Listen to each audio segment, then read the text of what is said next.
thanks for doing this at 10 p.m. wherever you are now. Yeah, for people who don't know about how this came about, we've been trying to do this for a while. And somehow we ended up in two different countries. Instead of Sydney and Melbourne, it's Sydney and Yeah. Spain. Yeah, I think, and the first time you were like, come on the potty, I was like in Melbourne, but leaving in a couple of hours. So we Yeah. were crossing paths, and then now we couldn't be more opposite sides of the world. But yeah, Yeah. So we got now there. I'm just jet lagged with what I think is water. And you're like Cool. you just woke up, right? Like you're ready to go. I just woke up. It's 8 a.m. Yeah. And I mean, I've just had a kid. So like 8 a.m. really means nothing to me. I've been up since six. I was gonna I've been up say, since five something. congratulations. You live a whole life before 8 a.m. Yeah, thanks. Yeah, It's been fun. since the last time I've seen you, I think there's been two new updates in your life. One of them is having a kid, and the other one's the Ableton Move, right? Two very important, Yeah, equally that important. would be it. Two babies. Yeah, Yeah. Yeah, two important stuff. One I'd say is probably more important than the other. the move. Yeah, the move. Yeah. No, that was fun to work on. And it's probably the release that I've been most deeply involved in as well. Like in terms of going back and forth with like the product developers, and getting in really early with a unit and like beta versions of it and things like that. So I was able to like have like a very early pre-production unit and try it out and give feedback on it in a way that I hadn't really been able to before. So that was cool. That was really awesome. Are you someone who, I guess, values like the room that you're in? Does it tend to affect the kind of music that you make? 100%, 100%, dude. I think all of this music from the EP I sent you was the result of me actually taking mostly push away from my desk and away from my computer and just putting it like up on a shelf where I have my record player, and just not being at a screen and not facing the same outlook I face every day when I work, and then just having this kind of space to like engage with music more physically. Like, I'm a keyboard player, so like I come from that space and just like compose in that way, sit down, no screen, and just try to put whatever I'm feeling in that moment into some kind of composition, some kind of music. So yeah, that is literally like something as simple as moving an instrument away from my computer was what like inspired a whole bunch of music that way. I mean, historically speaking, the idea of going to a new space is has been done by bands, like most Yeah. producers' roles is to create an environment, especially in the 60s and the 70s, where the band it was more of a band thing. I guess the fact that we're kind of solo bedroom producers, right? The bedroom side of it Yeah. means that you kind of DIY it from your room, which I guess isn't super inspiring once you get to your third or second album and you're like, fuck, I want to have a lavish, I want an experience Yeah. that can translate into my music. Yeah, I talk to people a lot about the idea of disruption, like, which I think is what you're getting onto here, which is like some way to interrupt the process or break free of like the places that you usually go. So for me, like a good example would be like learning to play the guitar or learning to play another instrument as a keyboard player. Because every time I sit at a keyboard, I find that I go to certain scales and certain chords, even something really simple and basic like that. Like any way that you can disrupt your process, I think is like so powerful. And even in really stupid ways as well. Like I know people who have like dice that have like ideas or things on them, and it'll be like you roll the dice and one like sometimes even scales and chords. So one might say C minor and the other might say backwards. And then like, you're like, okay, like let's write from the end of the song. Yeah, yeah. Maybe like so It's great. Like Yeah, it's a conceptual approach, and that approach. Obviously, I'm sure you're familiar with like Brian Eno and his like post-it notes. I'm pretty sure it was Brian Eno. oblique strategies. Yeah, yeah, Yeah, yeah. yeah. Yeah. Brian Eno, I always forget the other person who was involved, but they're a painter. Yeah, and they developed them together. I've got those like as an app on my phone, They're great. as well. Yeah, I've never used them because I kind of leave it to him, you know. I'm like, you had your things going on, but yeah, you can learn a lot about those guys from a conceptual standpoint and create your own games and your own style of recording. I mean, with our album that we're working on now for Dole, we've decided to do the whole thing at what I call Willie's Ranch, and that's my mate's. It's not his. He doesn't have any horses or anything. It's not a ranch. It's a house at the base of a mountain in Mount Macedon in Melbourne. So wow. Okay, all the recording happens there, you know, and it stays there. And so sweet. the energy of that area, jumping into the jacuzzi, you know what I mean? Just like ordering pizza because it's the only thing you can order from there. It all fucking feeds into one big kind of, you know, sound and atmosphere that we kind of harness. But what you were saying before about having to look at the screen, like I get quite tired when I'm looking at my screen for too long and you're on, you know, you would know like you're on the screen all day. And Yeah. it is weird, like, because we're still doing it from his bedroom because we still can't afford shit. So I'll be sitting there with a bass, looking at his screen from his bed, and I'm like, isn't there someone I can pay? And the answer is no, because I don't have any fucking money. But you know, In the other room. I wish that intuitive factor. I mean, you know, that's what you guys are doing, right? With the push and with the move, that intuitive factor of just being able to kind of feel it and not worry about, you know, having to make it another job, you know, the chore aspect of making music, because it shouldn't really be a chore. Um, Yeah.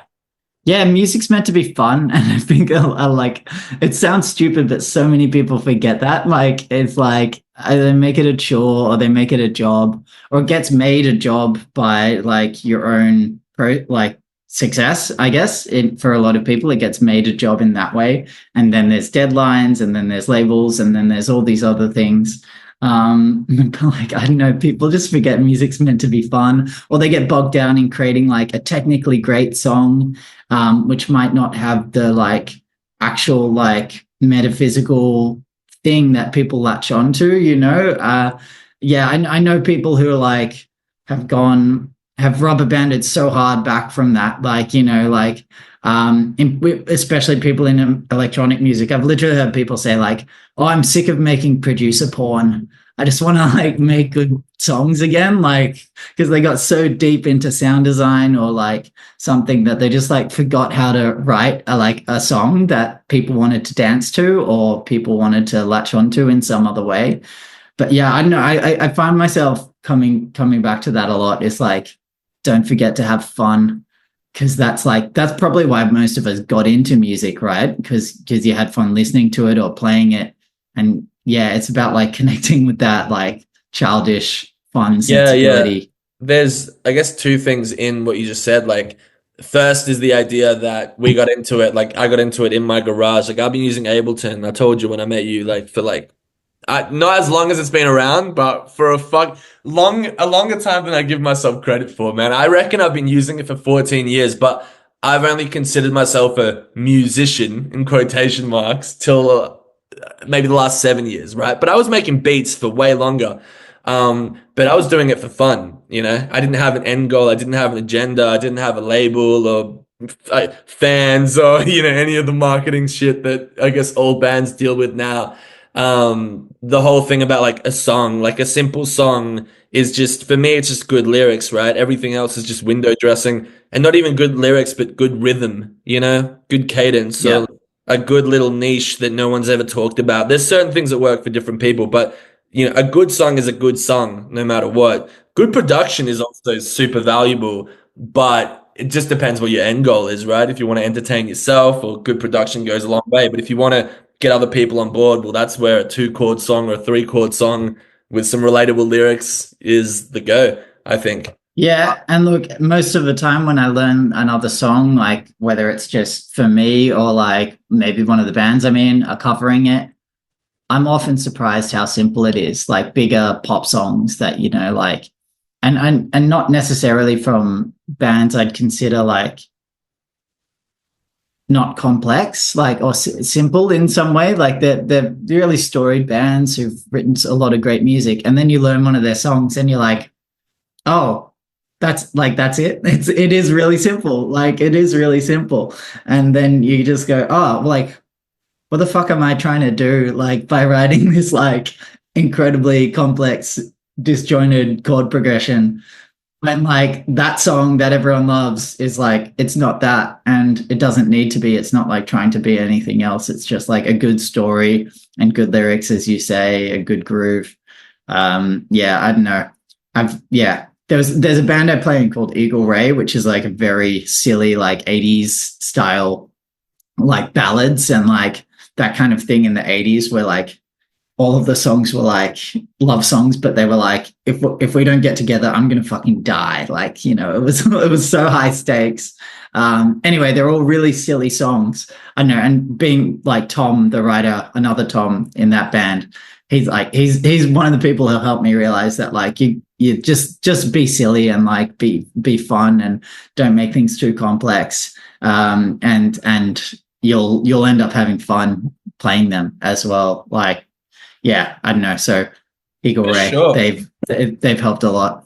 For sure. I think a band that for me, like the Strokes, when I look up the guitar tabs for a Strokes song and it's just two chords.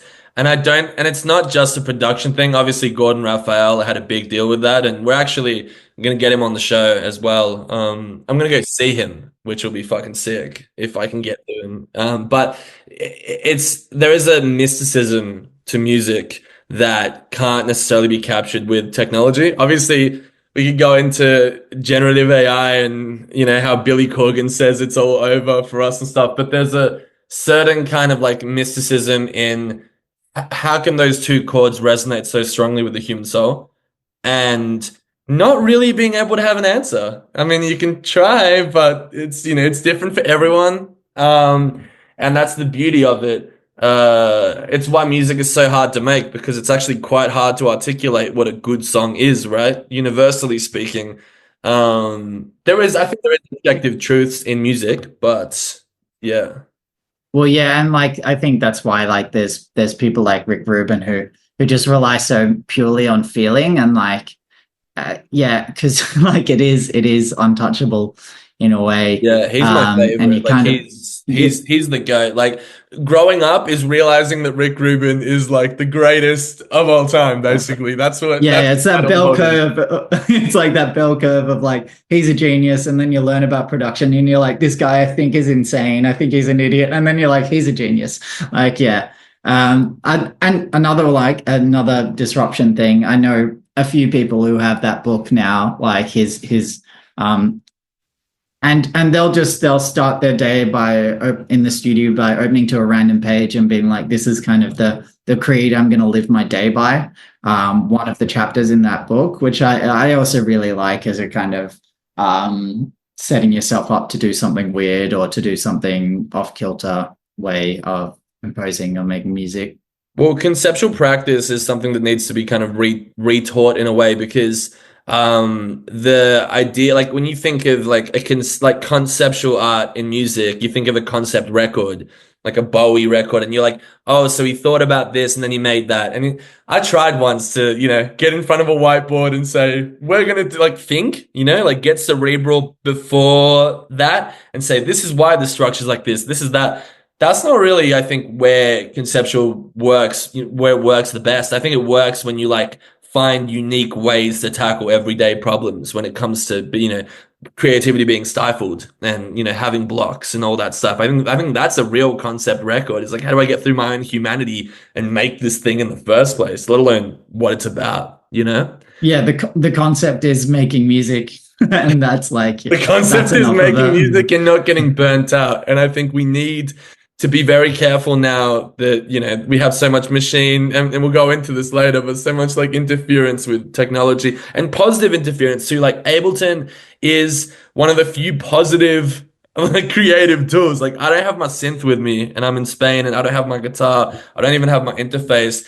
Fuck man, I don't even have a microphone. I told you to get one. I left it at my dad's. I'm just going through my computer, but I've got my computer And with Ableton, I can just create. It's still me, you know what I mean? Still me.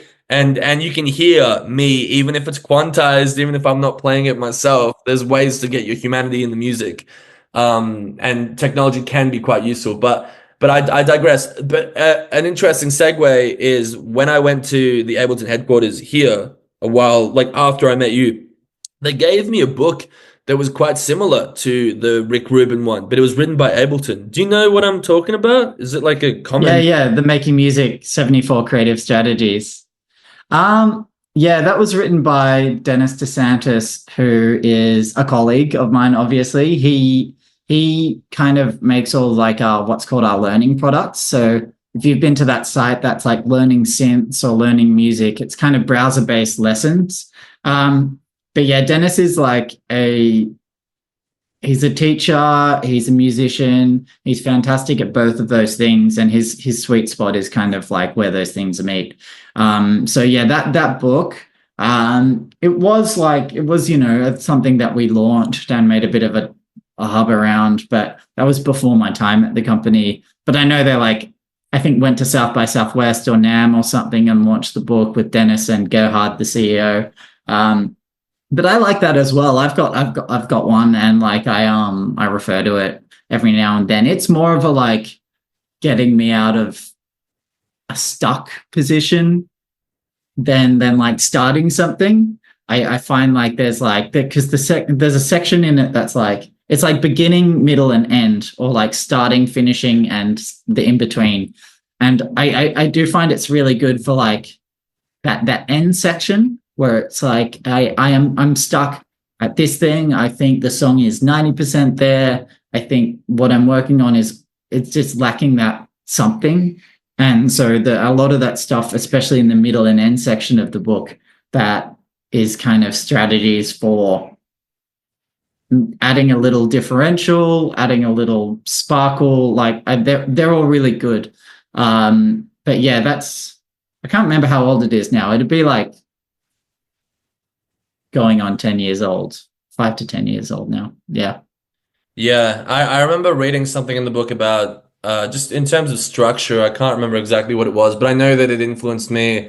A lot of the songs on this album, like going back to what we were saying before, a lot of the times we want to write songs that aren't necessarily pop songs, but we want to make them in a pop format for some fucking reason because we want to be accepted by someone, even though that's not how it works. And Someone. someone or many someones, and so we'll write songs that go verse chorus bridge chorus or whatever. I assume that's the format. I always think I'm missing something. I'm sure there's something else in there. But the best thing that happened to me, you know, because we lost a lot of members in my band, and now we're four including myself, which is quite a small band for me because we used to be 12.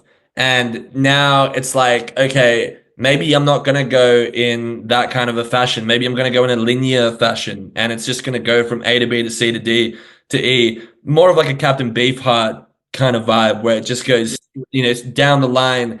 And maybe the song's not going to go for 3 minutes. Why does it have to go for 3 minutes? Why does it have to go for 2 minutes? Like, so most of the tracks are 1 minute, and it's kind of scary now because I took it too far. And now I'm like, dude, I did 9 tracks and you can finish the album in 15 minutes. There you go. You wrote a concept album without realizing it. Yeah, the concept was, you know, I don't give a fuck basically about the audience.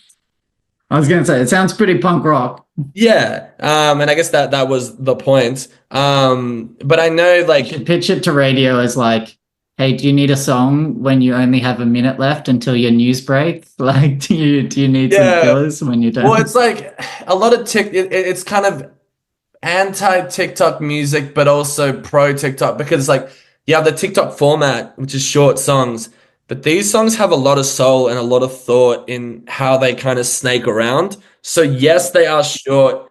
I don't know if I'm selling it. It's not even out. It's not for sale either. But it's like these songs are very, very, you know, compact and short, but you get a fuckload out of it. And for a short, you know, we're trying to revert the attention span, you know, epidemic at the moment. So maybe going straight to them and being like, you just got an epic in 1 minute. How does that feel? Cool. Maybe you should listen to 30 songs. Maybe you should listen to 10-minute songs, you know, and all that kind of stuff. But if you're gonna write a 10-minute song, you better make sure that every second counts. Yeah. That's my opinion. Like, Regardless of how long the song is, like if the length of the song is serving what the song is at its core, I think it's great. And look, there's been long songs that don't have a conventional structure. There's been 3-minute songs that don't have a conventional structure. Like two hugely popular Australia songs that are like Inner Bloom by Rufus and Shooting Stars like by Bag Raiders. Like look at the structures of those songs. They don't really make sense. They're not really verse chorus at all, but they're like massive hits. And then there's a band I've like been listening to more recently, a Japanese band who played at South by Southwest Sydney called Otoboke Beaver. of course, And they're like very short songs. I think some of them are like around a minute and a half long. yeah. But they are so stylistically dense and like have so much energy in them. I think it's awesome. They've got a really good Tiny Desk concert. That's worth They're checking incredible. out. I tried to get them on the show, and their manager hit me up, and they're like, "We appreciate it, but we don't do interviews." I think it was we don't do interviews in English, and we limit the amount of interviews we do. And I was like, "That's cool." And then they added in like the final sting, which was like, what did she say? She was like, she said something like, "You should stick to interviewing Australians." Oh, some shit. Don't quote me, but it was like you should do interviews in Australia. I'm like, yeah, I kind of do that a lot. That was right before I started interviewing like American guests. Like most of this season that you're on is just Americans for some reason. And I'm in Europe now, but I haven't spoken to anyone from Europe, so it's kind of weird. I don't know. Her advice, I took her advice to heart, I think, a little bit. Yeah. Um, Yeah. but yeah, but I think like you'd probably relate to this a lot with because I wanted to ask you about THTC. Like Yeah. you're making songs, the songs are intuitive, right? When you make them, they just kind of like come out, right? Yeah. I mean, you've kind of just said it. Like as I said before, it's very much like I mean, a lot of the songs on the first EP were really old. So like they were like I'm lucky I still had them, and in a lot of cases, the projects had like files missing and things like that because they were really old, and they were when I was still learning to make music. But I think that like we were talking about going back to those initial like how special that like initial connection to music is when you're kind of floundering around. Um, and yeah, so it was like these moments where it was like something was happening in my life and I felt a certain way, or I just had an experience that I kind of wanted to like hit the save button on somehow. And my way of doing that was making a song or writing something. Yeah. And then, like with this new EP, it's very much been like songs that were all written while my partner Summer was pregnant and I was expecting a child. And so like lots of feelings there as well, from excitement to elation to anxiety to relief. Like, so yeah, and that was just my way of expressing myself. And I'll probably do another EP that's like now that my daughter is here, I'll write a couple more THEC songs. But that's the way I see that project, as like intuitive, like you say, but also kind of like a journal or a like historical document. Not that my life is like needs to be cataloged, but I'm kind of releasing it for myself first. I'm doing almost zero promo around it, and that feels good because that stuff is an absolute heartbreak. And it's just I wanted the music out there, and if some people listen to it, great. But it's mainly there as like a catalog of these things that happened in my life, and I like It's it that awesome. way. It's an awesome selection of songs that you sent me yesterday. Like I thoroughly enjoyed it. It got me quite inspired as well. Um, and I was gonna ask you if it was about childbirth because I mean not from you personally, but like you know what I mean. Like, Yeah, like not I did not personally give birth to the child, but it is about childbirth. a concept We record like no other. Yeah, I mean, look, it's definitely emotionally like it's kind of the most emotionally dense times in my life at least, and I'm sure it's the same for other dads and other parents. Yeah, we got told a lot that like there's no such thing as a normal pregnancy as well, and that was really true in our case. Like our baby was born 7 weeks early in the end, so we actually had this I was as period. well, believe it or not, and I'm Oh, big. really? Yeah, yeah, yeah. I was Well, pretty. we're hearing that a lot, like, which is really nice. Like when we were kind of going through that really stressful period of like, oh, the baby's going to come early, and like we don't necessarily know that she's going to be healthy. And hence that one song in there that's like, I'm not so calm. This is a bit more terrifying. Um, Do you refer to the drum track? The No, there's one that's called Not So Calm Before the Storm. Archer. And that was like a bit more tense. And like that was like that period right before she was born where we were like, is she gonna be okay? Basically. But since all this happened and she is okay now, despite being born really early and really small, thanks like in a lot of parts to the crew at RPA, like the hospital that we were at. Um, all good now. And a lot of people, the nurses at the hospital, you just now, other friends that we have kind of said like, hey, I was born, or my sister was born, or something was born, like somebody else was born premature, and everyone's okay and a happy, healthy adult. So that's been really nice. A part of it to like find this kind of hidden community of people. And I've now never like really thought about it that much before, but I guess I'm not in a position to do so. Like yeah, like when I tell people I was premature, like people are like, "What the fuck? You like, how are you 6'9"?" I'm like, I don't know. Yeah, well, I mean, for your parents, I'm sure, like, we're like connected to all of the other parents who gave birth to a really premature child around the same time as us in the same hospital. And so we're like all in a WhatsApp group and just like can be like, hey, is anyone else's kid doing this? Is this normal? Is this fine? So that's actually been like a really nice part of it, like the sense So of community. so in regards to channeling these emotions through THTC, why, and respectfully, an ambient project, why specifically an ambient project and not say, I don't know, picking up the guitar and channeling it out more directly with words? Like, what is it about ambient music that you feel comfortable enough to do that with, you know? Good question. I guess I've always liked it and been a fan of ambient music. Like my dad was a huge Brian Eno fan. Like from like he listened to like music for airports when it came out. At the And airport. yeah, probably at an airport. At the airport, yeah. Yeah, at Heathrow. But yeah, so like dad was a massive fan of it and kind of got me into it. And then I've always enjoyed it. And I don't know, it's just like something I gravitated towards making over time.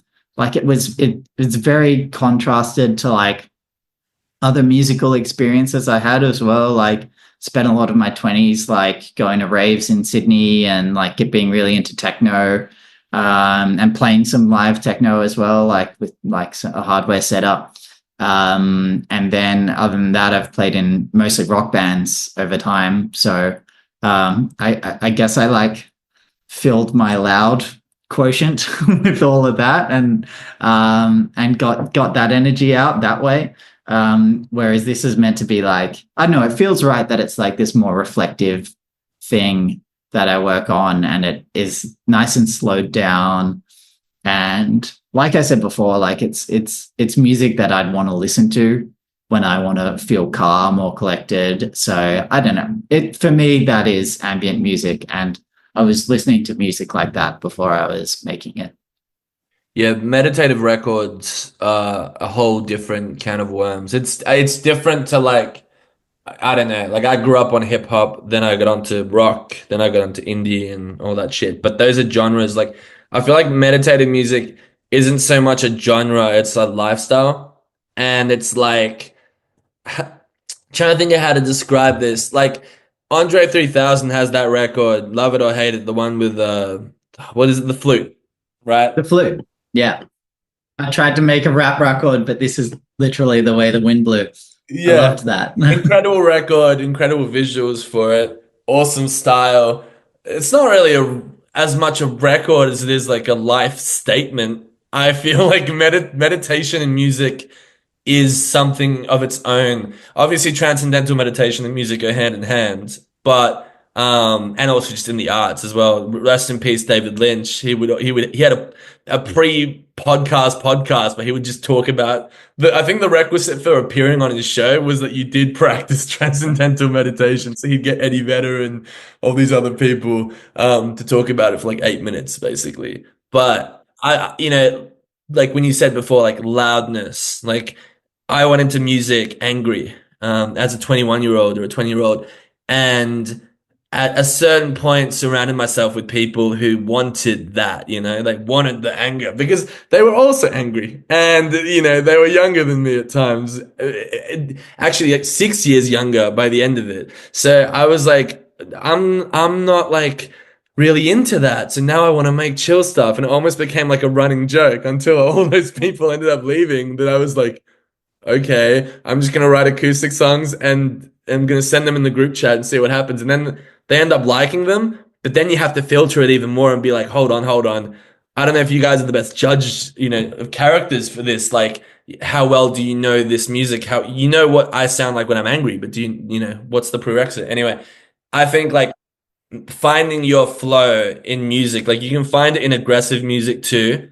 Um, but yeah, it's tricky, and I think it is like a getting to your 30s kind of thing where you slowly start to like and maybe you matured way earlier than me, but as you get to that age where you're like, I want to find some sort of peace, because the days of me, Henry Rollins, sweated out, fucking destroyed, like don't talk to me in the dressing room. I don't want to do that anymore. Migraine that no amount of Panadol will fix. Like, not into Yeah, that. I mean, I've seen footage of your shows, and like I also, that's like, I know, like as a performer, that's not me. I'm not that person who like beats their chest at the front of the stage and like goes crowd surfing. Me neither, but I've it's a never been. It character looks that like we. you are.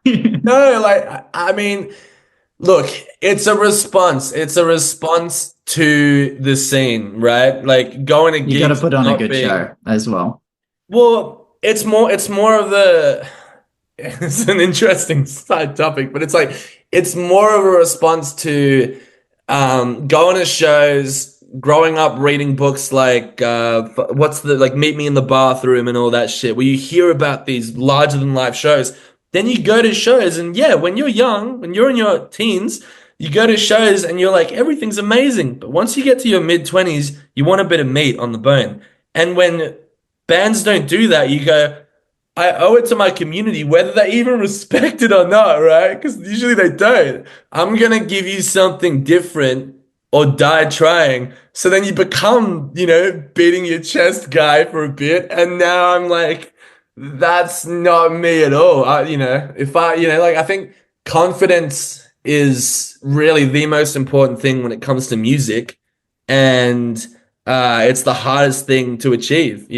I think I'm now finally confident in my music, and I'm still working on my confidence in real life. You know what I mean? I figured out my musical persona first, but you have to go through phases. You have to be willing to change.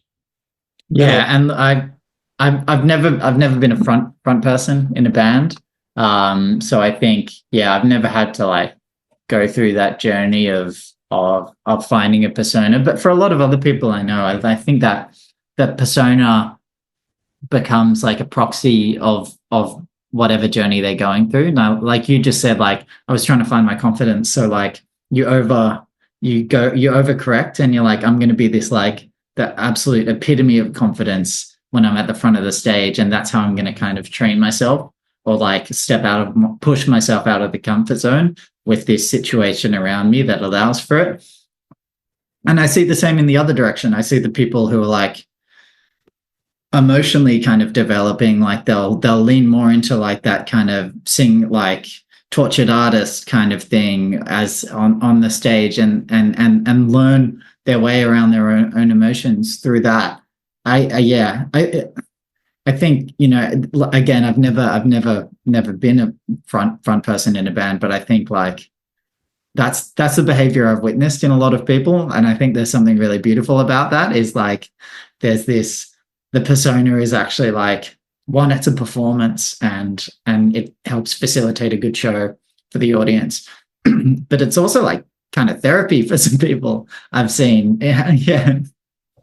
I I always say the same thing about, vocalists. I only became a vocalist. I mean, I grew up watching Australian Idol, being told that I wouldn't be able to do what those people on TV did because I didn't know how to do it, right? It's all technique and confidence to an extent and brainwashing as well.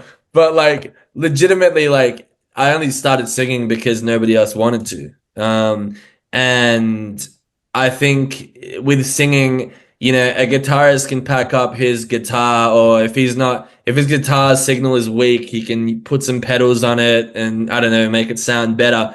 You can only really take like a lozenge if you're a fucking singer and your throat's Yeah. fucked. And when you damage your vocal cords, you are damaging your soul. Your instrument is your soul. So everyone else can pack their gear up and put it in the van, but you got to walk home with that shit inside you. You know what I mean? So it is therapy for a singer. I don't know. There's not many roles for people who want to explore therapy through vocalization, or get it out there where they're not the front person, because nobody wants Yeah. to. Who's got the time to fucking drag you around like a sideshow and fucking help you out? God bless friends that are like that. But yeah, I mean, my bandmates have always been like that. They've always usually been willing to see it through to the end, but no one's going to sing for me. Hence why you end up in these positions where you are the front person. And then you have like you said, the yin and yang, like the two sides of Nick Cave, right? You've got birthday party Nick Cave, and then you've got a weeping song Nick Cave, or whatever the fuck the rest of it is. There's only two types of singers or performers. Yeah. Yeah, both ends of the spectrum. Both ends of Nick That's it. Cave. But yeah, I was looking at sort of your resume. I checked your LinkedIn out. It's really Oh, good. did you? I don't really know what a good LinkedIn looks like, There's but not that many things on there. no, but what is there is of substance. You know what I mean? It's the quality, not the quantity. I saw you were a journalist and so I saw two articles that you did where you interviewed Yeah. Harvey Sutherland. That was one of them, Yeah. right? I was Yeah. just checking it's not a different Tom Cameron. And then No, that's you that's were you me. were the editor for Happy Mag for 2 years. Yeah, yeah. Probably for a bit longer than that. I was pretty bad at updating my LinkedIn. But yeah, I kind of was with that company when it was like literally the bottom floor of the boss's house. When we're still like releasing a print mag and putting on gigs, which got to a really good place before COVID happened. Like the last gig that we put on while I was there, was like literally the 13th of March in 2020. It was the Friday before all the uh, first like 500 person gathering rules came into effect. And it was like these New South Wales were playing, and I distinctly remember like all these people kind of like punk mosh pit, like climbing on the roof, like falling over each other. And I was just like, I hope this COVID thing's not like there's people sweating on each other. But yeah, then we had to shut all that down because of COVID. I was a games journalist for a little while there because we started doing gaming content, kind of focusing on where like music and games interacted, which was really fun for a while. My tax return was really funny that year because it was just like synthesizers and a PlayStation 5. But yeah, no, that was a fun time. And so, did the fact that COVID came in mean that you had to retire from that field since there was no field anymore? There was, but it fundamentally changed, and I think journalism like has kind of gone this way, and the writing was on the wall a bit before that. Like a lot of what we were doing was held up by the print magazine and the gigs that we'd put on. It was like a fairly decent part of the income of the magazine, putting on those shows because they got quite big. They were like things where we'd have 20 bands booked over 3 stages at a venue.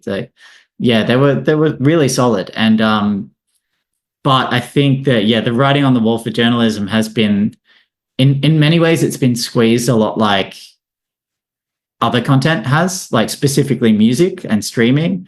The return that publishers started to get just got from just posting content, like from getting web page views and advertising on the web page. If you have a YouTube channel, you're earning money there. If you have social channels, you're potentially earning money there. And just like with music streaming, like the margin just became smaller and smaller and smaller and smaller. And this is why publishers started having to rely on brand sponsorships and other sponsorships that kind of, like can be done really well. But also in a lot of ways, a lot of the time, there ends up having to be a kind of compromise in the content that's being produced when you're working with a brand. And it depends on the brand, I'll say. Like some will be much more heavy-handed than others, and some will just be like, go do your thing. We like what you do more of it. Our logo will be on it. And yeah, but I think that's I think where like many kind of companies have gone, is that basically publishers, magazines, blogs used to make money just by existing and having people reading them. But that is not really the case anymore, or it's not sustainable. Well, integrity is also such a big thing, especially for punk people, or people on the scene. Like Vice magazine, and we've interviewed like the cartoonist for Vice recently, because I think Vice magazine's now back. But we don't really know it as a magazine, right? Because we don't really get it as a mag in Australia. We know it as Vice Media, and it was always like a company, but it wasn't presented that way. And the moment that it became that, because it had to, because of too much, it was just too many shareholders, I think. And now it's like you can't think of it in the same way. And anytime you see somebody do that, and it sucks because like as a creator, even with this podcast, like you see people who are, have billions of followers, and they have to do their ad reads, and they're just dead, and they're just like dead. And you're like, like the way it's done is so corny. I'm a big fan of, I just found out about the Adam Friedland show, and I was like, that's how you read a fucking, that's how you read a sponsorship thing. Like you take the piss out of it. Like you can't possibly pretend we're in the 50s. You know what I mean? And it's like, the Dick Cavett show or some shit teleprompter thing, Yeah, and look, I think like people like it's kind of a necessary evil. I mean, like it's like sports and booze, or sports and gambling in Australia. Like it's like we'd love for this thing to just go away, but I have a friend who works in like AppFox Sports, and he's like, we're held up by gambling money. Like that's the simple fact of it. Like all our broadcasting is held up by this, and that's a unique problem to Australia, by the way. But that's the situation that exists. And I'm not saying that all podcasts and all art is held up by like as evil money as that, but basically well, Tom, I'll stop you right there. Left Brain, Right Brain has no sponsors currently. Okay, cool. As to how Left Brain, Right Brain will sell out, I'm not sure, but it's to be decided. To be decided. Okay, cool. Well, yeah. I think, yeah, it's unfortunate is what it is, because like I said, like a lot of these like creators, whether they were writers, journalists, like YouTubers, early YouTubers, like, and musicians, absolutely used to be financed by viewership. And unfortunately that part of it has been slowly trickled away and slowly taken. It's like blood from a stone kind of thing, in all forms of media. And you don't just earn money from getting millions of views on YouTube or millions of streams on Spotify now. You actually make shit all from it. So I think it's really unfortunate, because it does force people to require sponsorship to exist, which is, or like a grant or something like that, but all of these things kind of do take focus away from the act of making something. Yeah, they compromise the art, like podcasting is an art, journalism is an art. And when you have to sort of, especially with grants, like with grants, like the shit that's being like, it's like, I don't know. I know in certain universities with film schools, even like you can't, and I know this from my friends and from some of my crew from the show. You can't like show certain things. So now suddenly you can't express yourself in the way you want to, and then on top of that, you're making a grant proposal, and it's just like not by the end of it, you don't have the same idea that you had when you started it. So it just everything gets very blunt, like blunted or something like that. Like it's not as interesting as it was when it started. Yeah, I know what you mean. It's like, well, yeah, especially with grants and to a degree with brand sponsors as well, because they're I guess scared of controversy as well in many ways, because they're representing a company and like a brand, not just themselves. I think is yeah, can it does dilute what's happening. And worse, it's like the person, I always think it's a trap for the person to who's making the thing to try and be like, oh, I should do this because that's what they will like that's what the government might want me to do, or this radio station might want me to do, or this brand might want me to do. So I think that's dangerous too, because it's like, yeah, again, it's like you're doing something for a third party, not yourself, which is, yeah, I mean, can work, and I've seen it done really well in a really authentic way. But a lot of the time, it is kind of an inherent compromise. And I also think, like, just on a basic level, the fact that someone like a podcast producer or someone who works in media, like just the time invested in chasing these kind of deals is like, or writing grants, or like I know so many bands I know are like, shit, like I got to write all these grants. Like it takes so much time to write all these grant proposals, and like they're preparing to tour, they're trying to put a live show together, they're probably trying to promote an album or an EP or a single, and it's just, yeah, I don't know. It's I don't know. I I find it very difficult to talk about like money and music at the moment, because I genuinely think it's in such a bad place. Oh, it's in the worst place I think it's ever been. I mean, even back in the day when you had to make a deal with the devil, and you'd have somebody pull a pistol on you, like you know what I mean, and like all sorts of shit.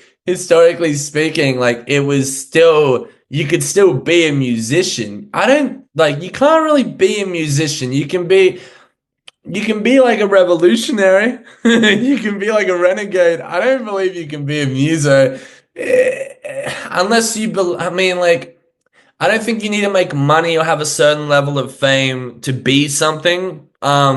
Obviously, one of the big issues now with social media is that if the band doesn't have enough of a social media presence, you're not going to be wowed. And it's just like, which is already kind of so silly because this is supposed to come from a gut, visceral kind of thing. Like they can have one follower, but if they can elicit that emotion from you, you should have no bias. With how many followers, how many people clicked a link on someone's profile. But I think like back when I started music with my old band, I genuinely had the idea that we could quote unquote make it. I don't know if that was because I was younger and naive, but I see bands doing it now, and I'm like, you do realize that even if you do what is telling you to do and become what they want you to become, which is a clean, particular cookie cutter type of band, you do realize that it's only going to work so long and you might not enjoy it. This might be TMI, but I always remember having a chat with my psychologist a long time ago. And I'm like, man, I wish I could just fucking conform, right? Why can't I just conform and make music like, so and so? I'm not going to name any names because I've got a lot of mates who are, I guess, quote unquote, successful in the scenes. But it's like, and he's like, well, you could, but would you enjoy going out there and playing to all those people and playing those songs over and over? And I said no. So it's But imagine if it didn't exist for a second, and like where a lot of these bands would be. It is. I still think putting forward a lot more people to a global audience and to an Australian audience than they wouldn't be if they didn't exist. But no, I think, like I said before, the trap is people trying to write for a sound or write for a station or things like that. Because then I do know people who have literally said like, look, we'd be making, if it was up to us, we'd be making like something completely different. But this is the music that we make for a label. This is the music that we make for a radio station. This is what makes us money. And like, look, we're actually really happy because we're doing this and like we're playing music for a living, and that's amazing.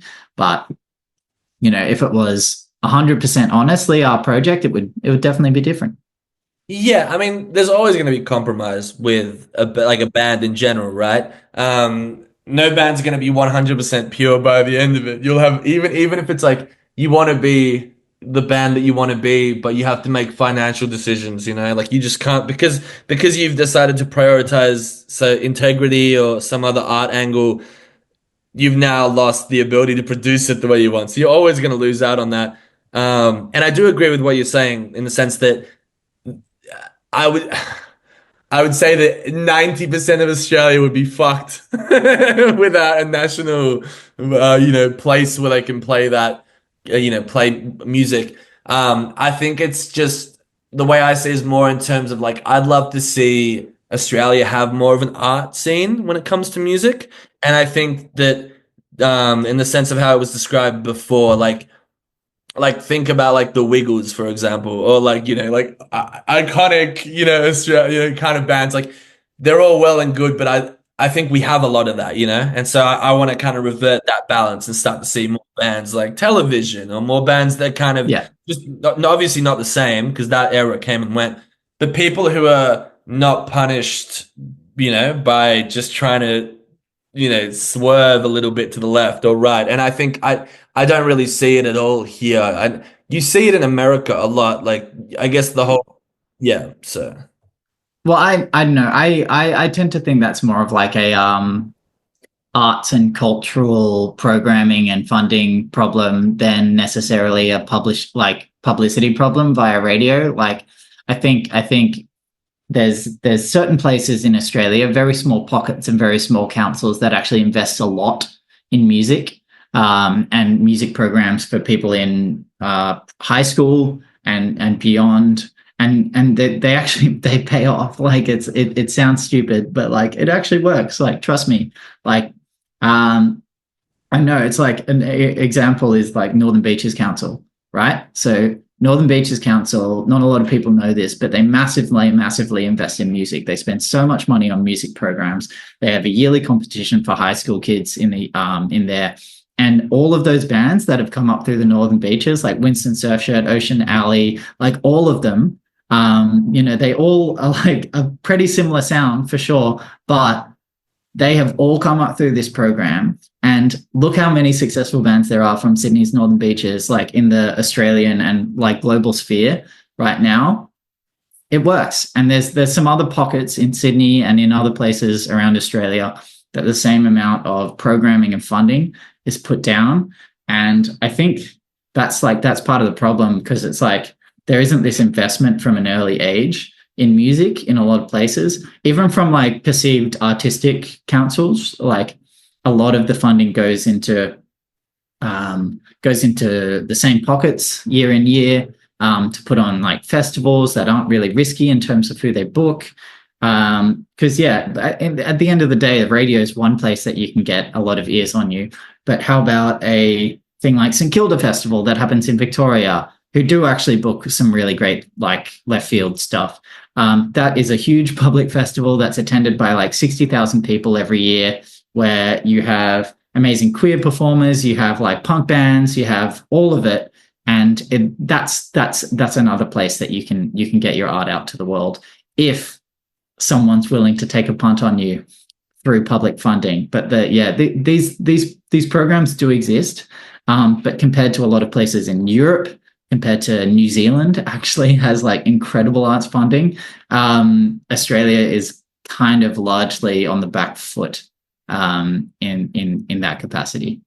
well, it's difficult to like yeah, and I want to definitely get back onto you as well. But although it is nice to chat about these things, I would like to see more people taking risks, and obviously we're in such a bad financial place with everything. cost of living and everything. Everything's it's just, this album that we're making is like it was going to be a post-apocalyptic record, but it's now it is an apocalyptic record. It's not post anything. We're living it. So it is hard for people to take risks on things that are too out there, and not weird for the sake of being weird, but I think we all should be allowed. Not everyone wants to pursue music with such a passion, but I think if you're gonna put that much effort into music and into arts, like we definitely should be hearing out some of the more outlandish and outlier kind of bands. I don't mean that in like a beat your chest, like do crazy shit on stage kind of way. I just mean like an artistic form, like, from a Yeah, songwriting perspective or more experimental musicians, I would say. Bits and Killer Fest is lots of great. ways to be weird and interesting. Yeah, weird, not for the sake of weird, but weird because you're just being yourself. And I think I want to see more people just being more comfortable being themselves. I think we got to bring humanity back. At the moment, we're losing it. But going back to what you do. So how did you, or I guess starting with what you do, how did you actually get involved with Ableton? Yeah, well, they were working with Happy Mag. Like I was, producing content for Ableton through them. We started this series where artists like Luke J and Milan Ring and Montaigne would go to and many others, actually over the years, would go to a place that is really special to them. For some reason, maybe it's associated with their childhood, maybe it's a place that they go to be calm and collected or just like to go for a walk. And they create a sample pack there. Those sample packs are still out there. The series was called Sydney Sounds. Really recommend checking them out. I actually use them a lot still to this day. But yeah, that was my first time, I guess, working with Ableton and seeing the way that they worked and who they liked to work with and how they like, to be seen by people. And I really identified with it. It's very artist first. It's very brand in the background. Actually, it's not just like sing the brand name from the rooftops. It's very, it's much more on the back foot and just showing people doing what they do and making their art and having something be special to them, through the lens of music. And so I really identified with that, and eventually the opportunity came up for this job, and I applied and I got it. I already kind of had a foot in the door because I knew the crew through that series. But yeah, and that was almost 3 years ago now, and I've been here ever since.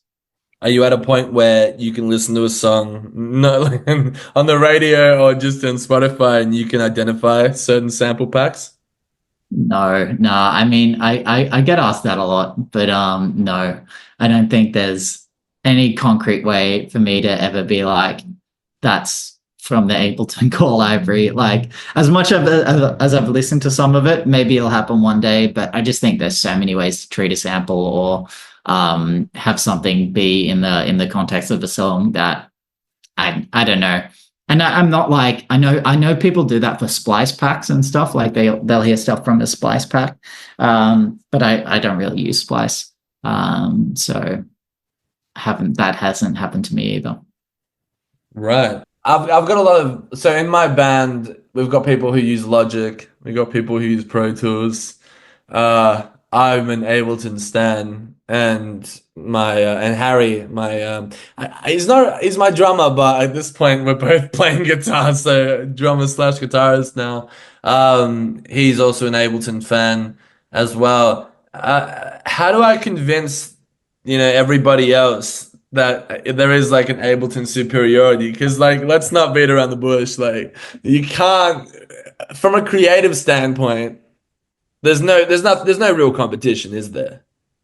Look, I like, we're actually the last brand to like be like, we're the only thing that you should use, because once you get to a certain level, right, most people are using multiple doors. Like they're mixing outside of Ableton, they might be producing in live. I'd say the one area like where there's a monopoly or almost a monopoly is in playback. Like Ableton Live still is like built around live performance, and Mm. in most bands, playback rigs, in almost all that I've come into contact with, it's usually Ableton running tracks, and sending MIDI and time code and things like that. Yeah. But I mean, so that's actually a lot of band people's way in. Like, is there'll be a band that makes music in Logic or Pro Tools or something, but then they get to the stage where they're playing shows of a certain size, or they need a really reliable playback rig. And once they do the investigating, they'll realize that Ableton is what people are using. And then they'll like start experimenting with it. And so a lot of people do get into it that way, I'll say. But I don't know. I don't think you should convince people that there's some kind of superiority, because like the doors. When I'm exporting files, it's such a pain. I'd rather just send them the save as, you know? Yeah, I mean, buy them a license, I guess. Yeah, it's true. I think I have, bro. I honestly think I have at this point. I think I messaged Yeah. something ages ago. I got a few people. I was working at Officeworks and a few people like DJs and stuff like that. Yeah. So is there a sort of writing room for like I don't know what the word would be, for like play testing new things that are gonna go in, like new tools, new synths, new ways of thinking with sound? Is there a place where people are like in Berlin, they're just like playing with like real world things, and then those concepts get adapted into like the app? Or Yeah. What can I say? Like, yeah, there's right now there's teams specifically working on live, and there's teams specifically working on hardware, and there is a lot of crossover because like since Push 3 became standalone, like every release of live, and including a point update, like Live 12.1, the latest, like is also a push update because the software on Push standalone gets updated. So there's a crossover there. In terms of developing new stuff, like there's some external testing. Like there's people who are called Ableton certified trainers who are kind of been, they're like music teachers and artists who've worked with the company for a long time. And some of them are involved in like really early kind of external testing for new stuff. But I'd say a lot of it is internal. Like the people like myself who have the job of kind of talking to artists and being on the ground and saying, this is how people are using the software. This is what people want from it. These are the kind of features people are excited about or want in the product. A lot of that feedback's cataloged and taken into account. I know people like to complain a lot about things that Ableton doesn't have yet and thinks we don't listen, but we absolutely do. It's just things take a long time to develop, and Ableton's way of doing things is always like do it late, but do it really well. So, we'd rather include something that works kind of flawlessly later on, rather than like capitalizing on a trend of what people want and just putting it in kind of an early state.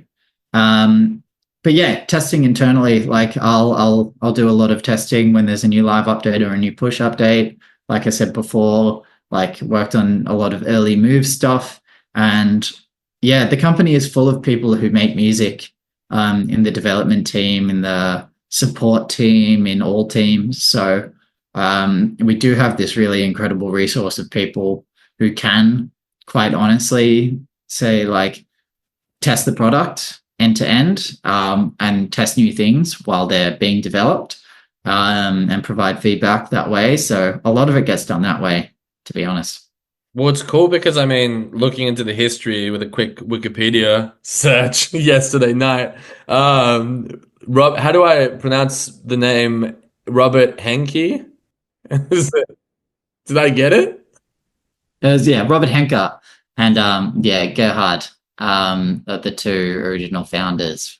Well, it's great like that this dude is like a performer, right? Like he does things with like lasers, like audiovisual stuff.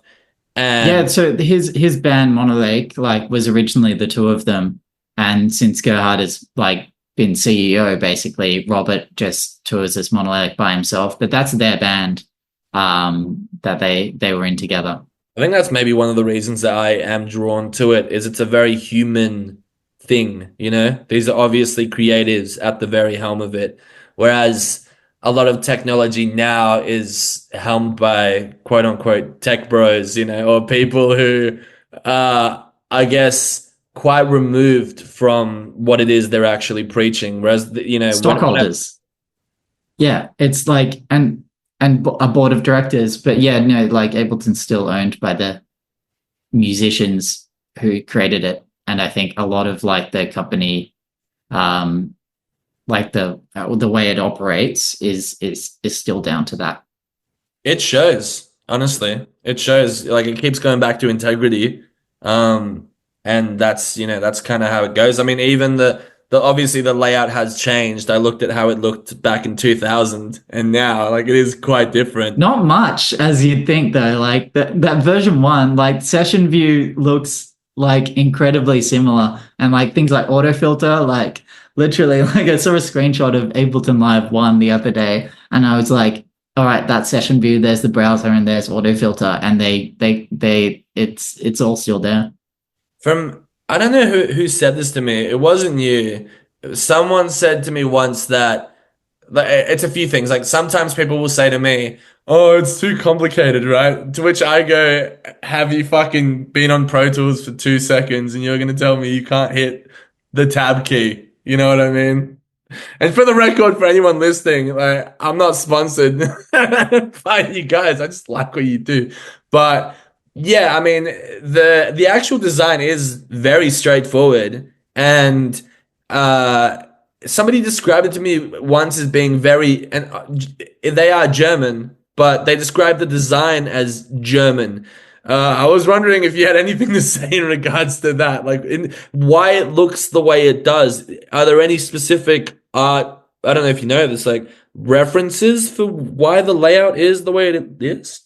Design references, I guess German design, like when people talk about it, is like quite simple, like quite simple and effective. Like when people are talking like German cars, like get talked about a lot in like industrial design, but then also like graphic design, like Bauhaus kind of stuff, like is I guess like simple and effective.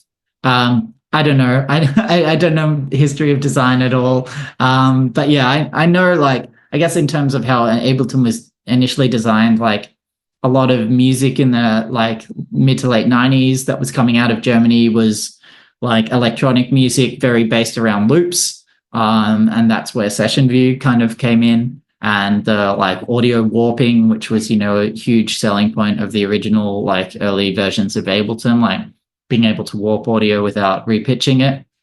Like Hans Zimmer was a big early like person who was talking about Ableton Live because he ran into Gerhard and Robert at a like NAM or something like that, and you know, was like, oh, so you can change the tempo without changing the pitch, and they were like, yeah, and he was like, interesting. And then the next day, they both was like full of people because Hans Zimmer had been going around talking to everyone about Just it. yapping, just running his mouth. Yeah, just yapping. And yeah, so those two things I think like influenced the design a bit, just like the musical period that they came from and the music they were making as well as Monolake. Again, like very loopy, very minimal techno kind of thing. That just fed into like what that initial session view was like. And I don't think like Live didn't have arrangement view for a couple of versions. Like it was all loop based for a while.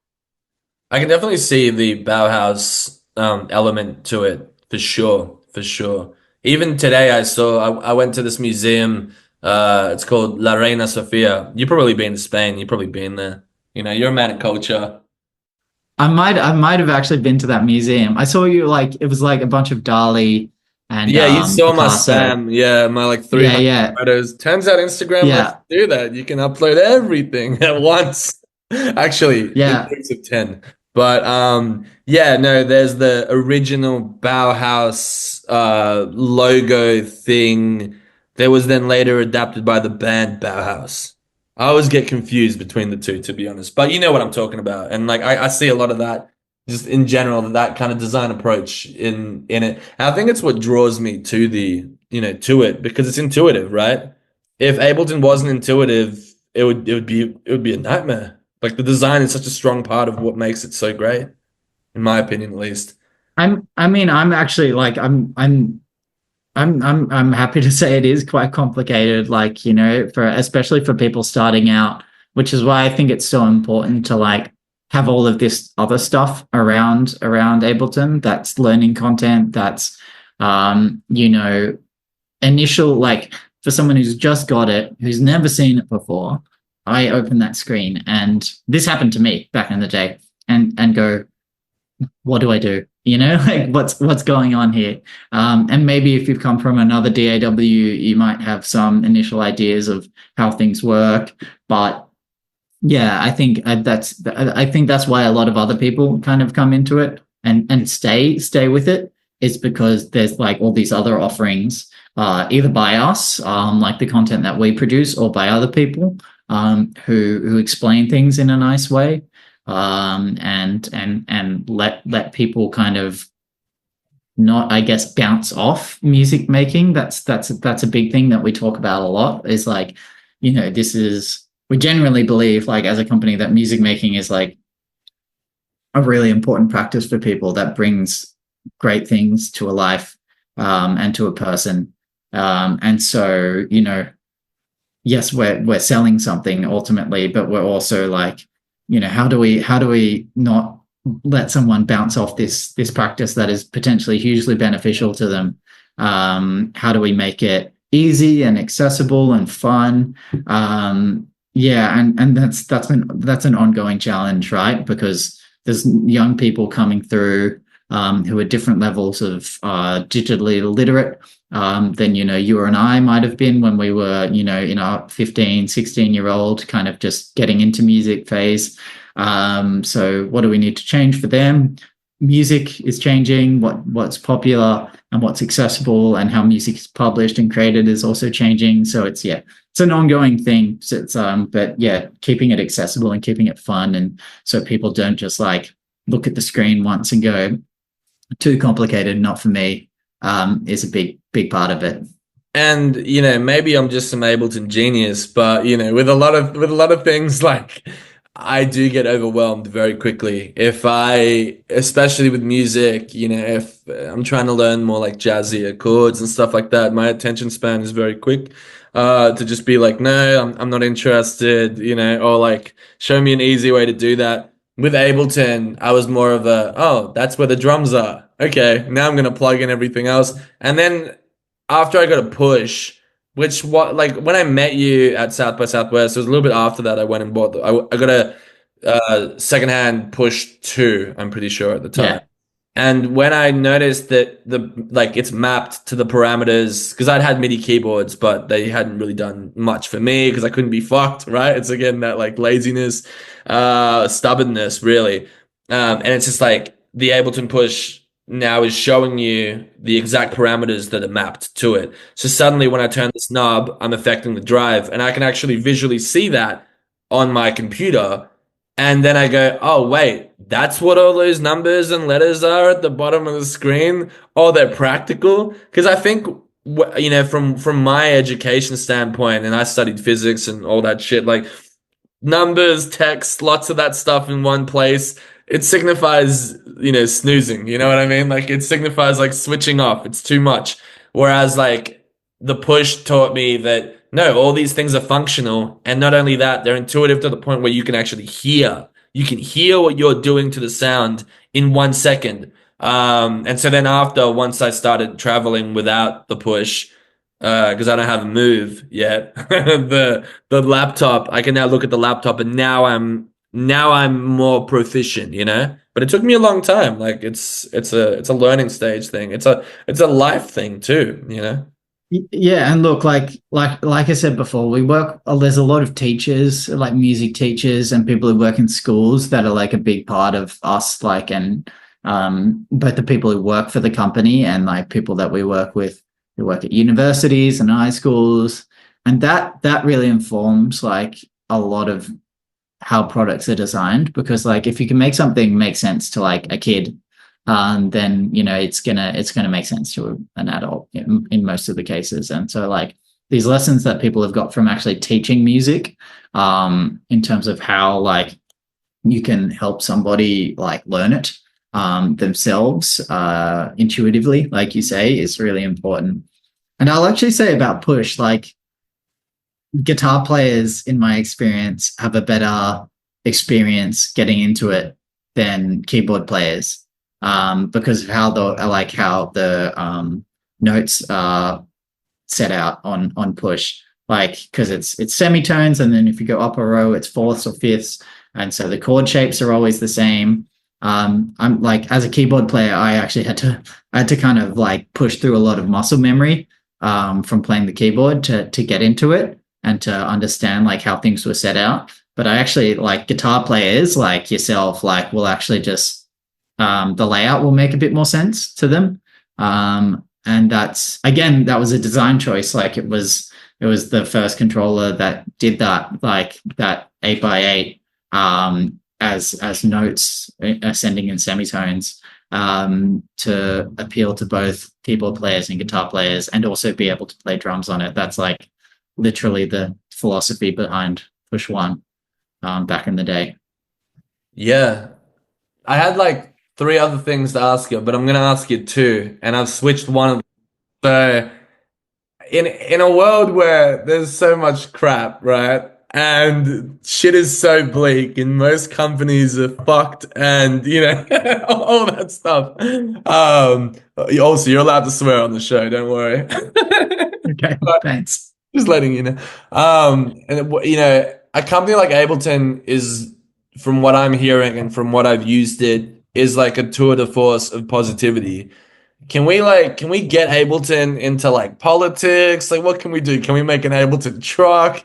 Like what do we got to do to get a company like that even further into the world so that people not only take music seriously, but also are just more hopeful, Because I know in Australia, like I don't know, you would probably know the analytics of, I guess, how many people use Ableton in Australia versus how many people use it in Berlin. I mean, I don't know what that ratio is, but I'd sure love to see more people using it in Australia. And I'd also love to see Ableton going into Parliament.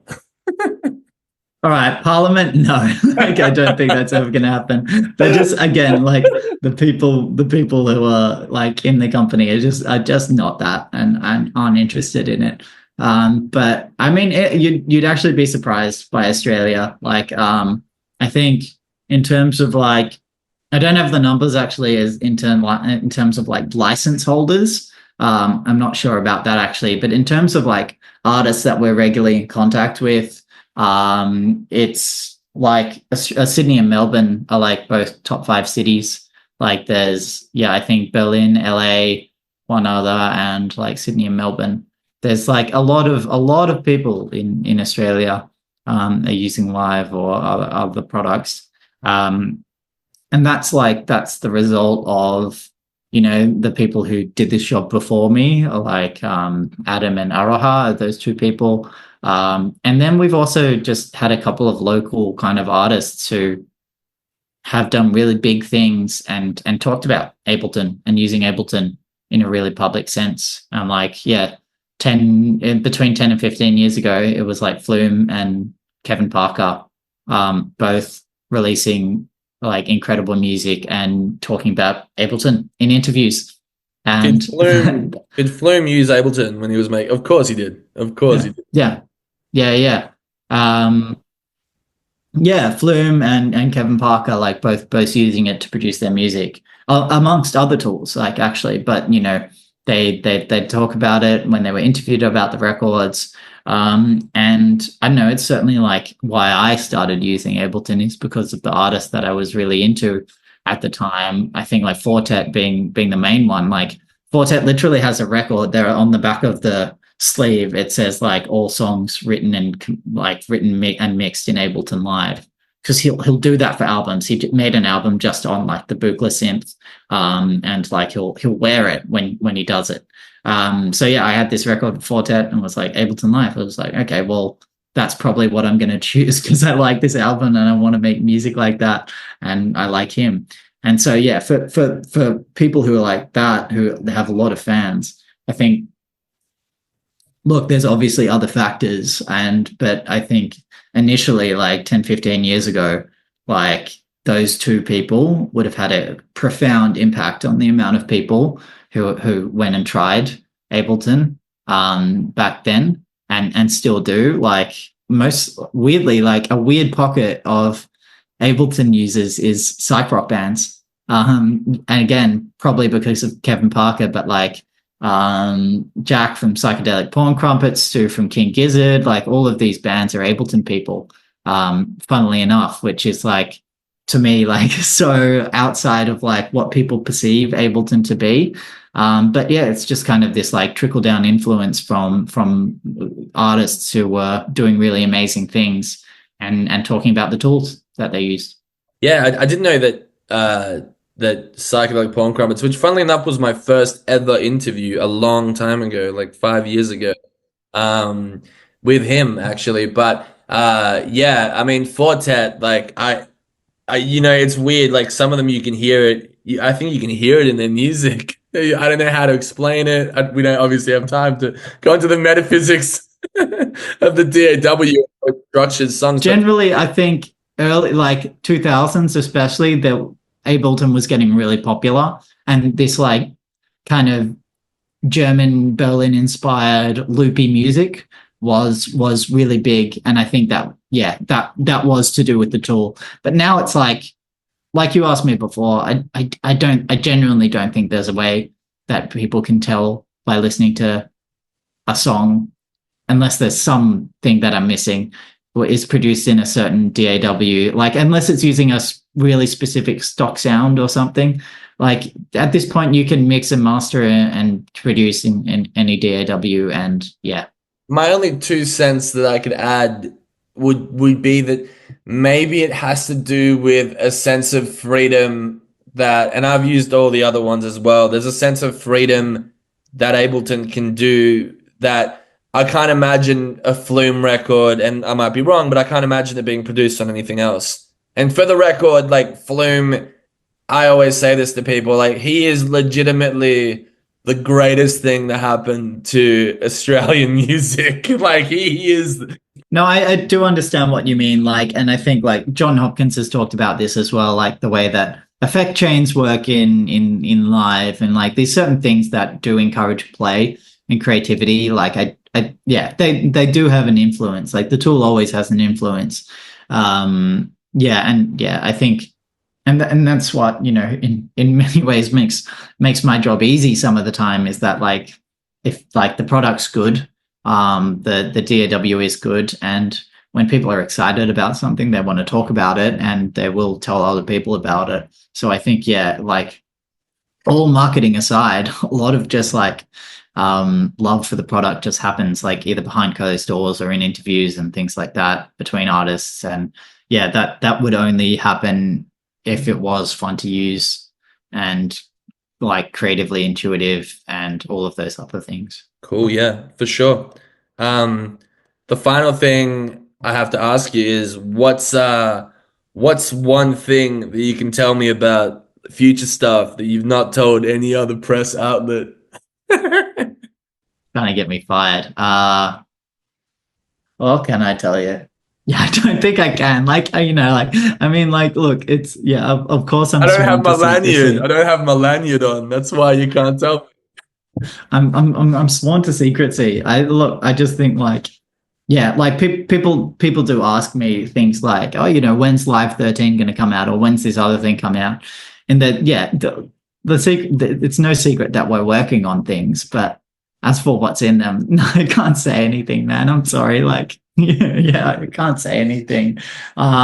It's all, yeah, we wouldn't say anything because at this stage, things may or may not end up in the version that they are, or the version that we're testing. And so I don't know. I don't want to poorly represent an unfinished thing before we, have polished it to a certain degree or ready to release it. I can see the headlines. I can see the headlines now. Ableton works on nothing. Ableton is working on nothing. Yes, correct. Yeah. No, that's so good. Well, yeah, I mean, I wish I could, but yeah, I'm sworn to secrecy as much as everyone else. Well, in then let me rephrase it. Is there anything you want to tell the audience about a project that you're working on? Like anything that you want to say in regards to your upcoming album when it comes out? When does it come out? Yeah, it comes out on the 27th of February, so it'll almost definitely be out by the time this episode is released. But it's a collection of songs that I have written before my baby was born, and kind of an attempt to catalog all the emotions that I was feeling in that period. So maybe other parents will relate to it, maybe other people will relate to it. Anxiety and joy and things like that aren't limited to people having children. We didn't even talk about it today, but my band that I play keyboard in, Well, Salaryman. what Salaryman um, got going on? they've just recorded an album. So they'll be, depending on when this comes out, they'll be thinking about releasing singles. But yeah, watch out for that. Like, genuinely, the song, like, I'm not involved in the songwriting process for them, and generally, each song that they've made has been better than the last, and I'm kind of really proud. Tom and Renee are the songwriters. They're the band. Really proud of like everything that they've been releasing recently, and I'm sure this album is going to be an absolute banger. So look out for that one as well. Fuck yeah. Yeah, I'm a big fan of you guys. And yeah, super keen to see what you guys come up with. Thanks. Yeah, it should be heaps of fun. Hell yeah. Well, thank you, Tom, for coming on the podcast. We finally did it. We Uh, did it. yeah, enjoy the rest of your day, and I'm gonna go pass the fuck out. Yeah, no, thanks for staying up for me. I do genuinely appreciate it. I know this, like, I do the time zone juggling more than the average person. So Yeah. thank you. And I am super appreciative of you having me on here and making the time. No, thank you for coming on, and we'll chat soon. Cool, man. See ya.